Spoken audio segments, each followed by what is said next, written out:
We, Israeli, American, Canadian, Cuban, and Panamanian participants in the March of the Living have come together to celebrate Yom Ha'atzmaut, Israel's Independence Day.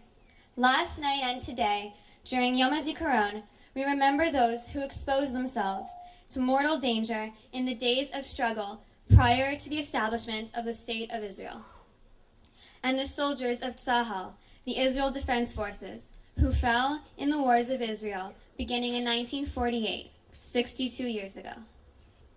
This morning, sirens reverberated throughout the entire country.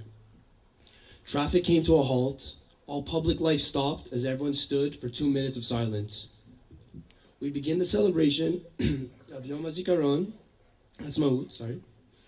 with the knowledge that our Israeli brothers and sisters have paid a dear price for their independence, a price that we solemnly and respectfully observe today.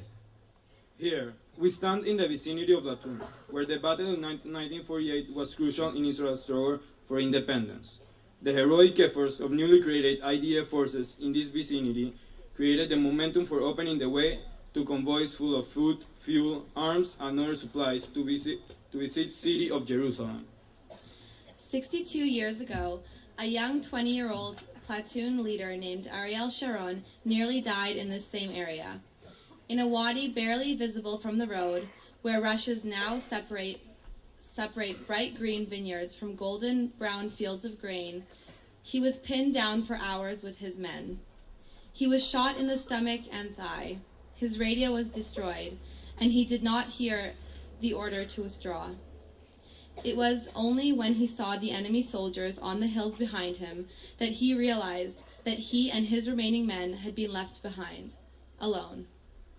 It was a very hot day, and all around it was burning.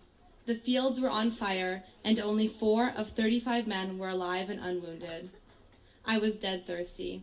I was so thirsty that I felt I'll not have the power to make it.